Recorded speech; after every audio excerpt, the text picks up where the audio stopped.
if they're not going to win that game, I don't want to see the next few in the future. So it was an absolutely pathetic performance. They fall to 0-4. And guys, as I look at the schedule, Hennessy, I'll go to you. I don't see the win here in the next few weeks. And that, I think, is the problem for Jets fans, where they have to start thinking, okay, when's the win going to come? Because right now, I don't know where it is. And that could change. But on paper, they're going to be an underdog the rest of the way. They're certainly going to be underdogs the rest of the way. And I think it depends how much stake you put into those lines and underdogs. But the fact that they were underdogs coming into this game, a team traveling across the country on a Thursday night with already their backup quarterback, then starting on Monday randomly out of nowhere, their third string quarterback, and they were still underdogs in this game, shows you how much faith that people have in this organization outside of just us who watch this team on a weekly basis for year after year after year. I'm not really sure what we expect. A couple weeks ago, I was on with Jackson Hyle. It was right before the season, and we were talking about the Jets and the Giants. And basically, the question was posed of who's going to be worse. And I said that the Jets were going to be worse because they are the worst roster in football.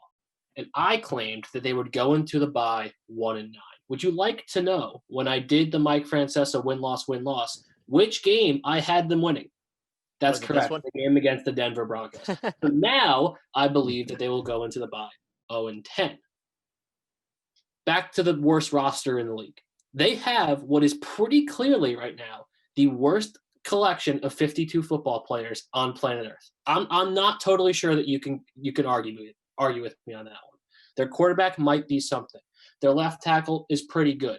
Avery Williamson might have been pretty good before the ACL, but he hasn't been that great this year. And everybody else pretty much is terrible at this sport. Le'Veon Bell is good, but he's hurt all the time. Denzel Mims, we don't know what he is. And other than that, there's no shining star on this team. And that falls on Joe Douglas. And there is blame after blame after blame being put on Adam Gase. And I hate Adam Gase. I don't want that to stop. But at some point, we have to start saying Joe Douglas, since he took over the roster, has made the team decidedly worse. And there's only one reason that he would have done that. It's that he doesn't have faith in the quarterback. If he thought that this quarterback was going to lead this team to a Super Bowl, he would have put players around this quarterback. But he has simply not done that. And when you don't do that, you're actively trying to lose. And the Jets are actively trying to lose football games. And their clown owner can say that he has an offensive genius. He knows he doesn't. He can't possibly think that, or he doesn't know anything about football. And if Adam Gase is the coach of this team when Trevor Lawrence steps into that building in April, because it's clear that's what's going to happen now, because Joe Douglas has mailed it in on Sam Darnold. And when Sam Darnold wins a Super Bowl with Pittsburgh, or goes to freaking Denver and wins a Super Bowl, we go somewhere else and is a great quarterback, and we have Trevor Lawrence, who also stinks after 3 years, and we just hit this cycle over and over and over again because the team is freaking terrible. I'm not ready to throw Douglas under the bus. I don't want to go there. That's just too depressing. That's just too hopeless, because I want to believe that the team can build something up, whether that's with Sam Darnold or Trevor Lawrence. Look, you're jumping ahead of Trevor Lawrence. I'm not ready to do that. And maybe I'm not ready to do it either. I think Sam's the real deal. I love Sam. And I think that he could be a really good quarterback on a really good team. And I imagine before they have to pay him $25 million a year.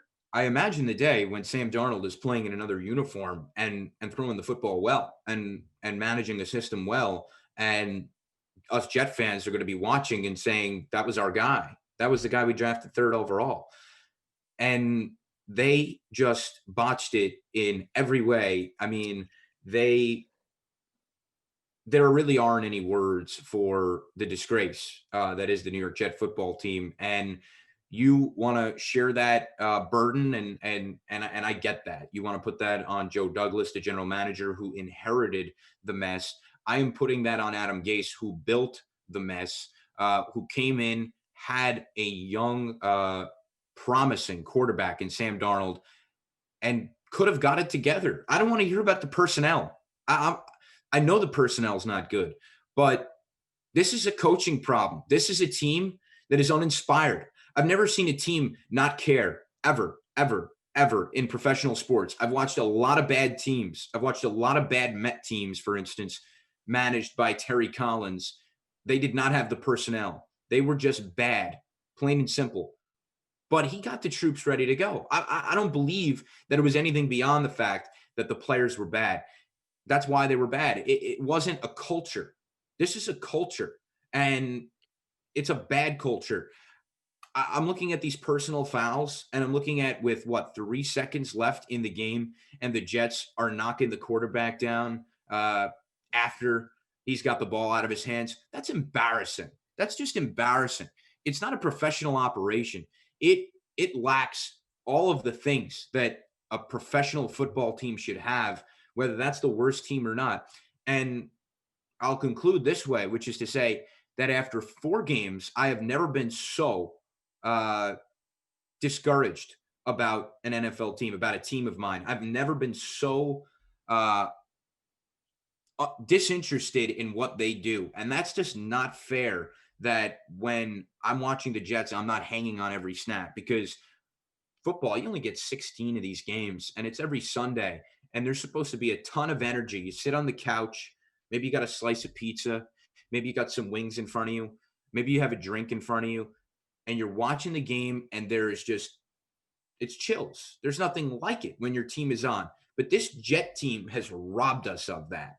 And I know I'm running long here, but they have taken that away from us. They've said, no, you can't have that. And to me, it's a disrespect to the fans of New York City and New Jersey. It is, it's a total slap in the face. And I, unlike you, Chris, I put it all on the shoulders of the head coach. I blame Adam Gase. I hate Adam Gase. I do. I think he's the worst coach in the league. I think he's going to get fired at the bye week when they're 0-10. It's an inept franchise that stinks, that traded away the only first-round draft pick they've hit on in, 20 years? They traded them away for 2 first-round draft picks. They're going to hit up. They're going to miss on those guys, too. They're going to draft who? D. Milner and Vernon Golston with those 2 picks? They're going to be out selling groceries in 3 years? I mean, the team is freaking terrible. And it starts right at the top. Christopher Johnson cannot not get blamed for this. Neither can Joe Douglas. Adam Gase deserves the most blame. I agree. But you cannot stop there. You can't. Let me go to Jimmy on, why is Adam Gase still in the building? Why did they not deactivate his ID card to get into the facility at Florham Park and say, you're fired? Why is he still here? Is it not obvious? Yeah, and it's interesting, too, because, we've been talking, because we go to Fordham, and there are Fordham students who have gotten their ID cards deactivated for less. So, look, here's the thing. We've seen culture issues with the Jets here, and it was Avery Williamson, and I think it was Jordan Jenkins, could have been somebody else, talking a couple of weeks ago about the practice habits of the team, how they were nowhere near good enough. And that goes first, second, and third to the head coach. And think back to how Adam Gase got hired, right? It was after 2018. They had just fired Todd Bowles, and they wanted a guy who was going to help Sam Darnold in his development. But look at the other guys they had on the table, right? You're looking around, they were maybe linked to Mike McCarthy. That fell through, and then there was like Matt Rule and Eric Bieniemy, and then they came to Adam Gase. But Adam Gase has never shown you, give me the quarterback that Adam Gase has developed. That's the end of the list. You can't, because there isn't one. Okay. No. He's never had a top 20 offense without Peyton Manning as his quarterback. I mean, that tells you all you need to know. What's there to tell you he can develop a quarterback? What's there to tell you he can cultivate a good offense? He's never done it. You could say he was the offensive coordinator of Team X for how many years? He's never done it. Okay. And he's not the guy for Sam Darnold. I like Sam Darnold. I think he can be the real deal. He needs good coaching, good receivers, skill position guys around him, but he can do it. And that's the other thing, too, where I do lay some of the blame on Joe Douglas. Who is he throwing to right now? His wide receiver 1 the other night was Jamison Crowder. I mean, in the offseason could have re-signed Robbie Anderson, instead gave a lot of that money to Ryan Griffin, who's been MIA in the first 4 weeks, basically. So it's the front office to an extent, but it's mostly the head coach. And Adam Gase hasn't shown you that he can develop a starting quarterback in the NFL. Look at Ryan Tannehill. Ryan Tannehill was under the Adam Gase system in Miami, left, went to Tennessee, and he's playing the best football of his career. So if that doesn't tell you everything you need to know, guys, then I don't know what will. Not only does he not develop good or great quarterbacks, he ruins quarterbacks, because now you can say that Ryan Tannehill, talented guy and a good player, and he's running a Tennessee team that's pretty good right now, that went to the playoffs, and Adam Gase corrupted that in Miami. We can say it for sure now with the success he's having with an offensive-minded head coach in Tennessee, taking that team to the playoffs. And he's doing the same with Sam Darnold. Let me go back to Darnold, because I can't rip the guy. I just can't sit here and rip the guy. I know people will say, well, only to a certain level can you give Sam Darnold the slack. And that's true. At a certain point, he's got to show up. He's got to make big passes, regardless of the fact that he's got no offensive line. He's got no one in the backfield but Frank Gore, who's been around forever. And, he's got no receivers either. But I watched Sam Darnold throw the ball, and I know that he's got something. I'm not just being biased, and I'm not just holding out hope on the number 3 overall pick from 2 years ago, or now 3 years ago.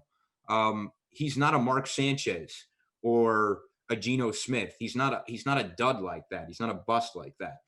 He can throw the football, but all the things around him are wrong. And, I don't know how many times we can say it, Chris. When you look at the roster compared to the Sanchez years and the Fitzpatrick years, when we knew the quarterback wasn't really that great, but hey, we're going to put some guys around him. Maybe we can win a couple games. Maybe we'll go to the playoffs. Maybe we'll be 6 points away from a Super Bowl. Who knows? They've actually actively tried to win football games when this regime is actively trying to lose them. That's all. That's what it comes down to. And that's Adam Gase and Joe Douglas. Kicking a field goal on 4th and inches when you could put the game away, that's actively trying to lose a football game. Not trading, not even calling for Stephon Diggs or DeAndre Hopkins, that's actively trying to lose football games. I'm sorry. That's what it is. They are trying to lose. And you cannot convince me that Trevor Lawrence is going to be any different. You can't. Yeah, and I think, going off of that point, Chris, it's also part of how you use the personnel, because they had a 3rd down in the red zone and they threw a wheel route to Frank Gore. Yes, they did. I mean, how do you call that play with a straight face? Sam Darnold's out there. I mean, the offensive line's bad. He's running for his life. We saw that the other night. I mean, he's trying not to get drilled in the pocket every time he drops back to throw. And it's just the team around him is so deficient. And this was the other thing I wanted to get to before we wrapped up. So the Jets now have had 3 guys they've run back out there with, I would say serious injuries. Le'Veon Bell in week 1, and then Mekhi Becton and Sam Darnold the other night. Mekhi Becton had an upper body injury. Sam Darnold has a strained AC joint in the shoulder. And that concerns me that they had a guy in Mekhi Becton who's their 1st-round pick, franchise left tackle, protecting the blind side of the guy who is allegedly the franchise quarterback. And he was on emergency standby or something on the sideline, so he didn't start the game. And then 5 plays in, they brought him in because the starting left tackle, Chuma Edoga, got hurt. I don't understand the logic here at all. That's really concerning to me. Sam Darnold played the last 3 quarters of that game with a shoulder sprain. That's concerning to me. Yep. And he didn't even look that bad in that game the other night. He made some plays, especially, that run in the first quarter was incredible. So he obviously has the raw talent. People around the NFL can see that. But my God, he could not be any worse equipped with the pieces around him, the infrastructure of the Jets franchise to succeed. He's working against literally everything right now. You could put the best quarterback in the league in this system and they'd find a way to corrupt it. That's how I feel. I really do. And I'm not saying it's not like Sam Darnold's been perfect by any stretch of the imagination. Okay, he's made some mistakes. I'm not going to sit here and say, he's perfect. But he's 23 years old. It's not like he's some guy that you just give up on or some other team's going to look at and say, oh, this is a reclamation project. No, right. Not at all. This is a guy who does have the tools, I believe. He just needs the proper guidance. which over the last 2 years, I think it's very clear the Jets have not given him. And that is a damning indictment on the state of the organization. And most of all, it's a damning indictment on Adam Gase. It's well said, Jimmy. And there is just nothing good. There's nothing good that we can say. And I would love to be able to wrap this up and say something good and send the audience off to break and come back and, pretend that it's not as bad as it is. But there's really nothing. There's nothing. There's not a single redeeming quality that the organization has, and you can look all day and you won't find it.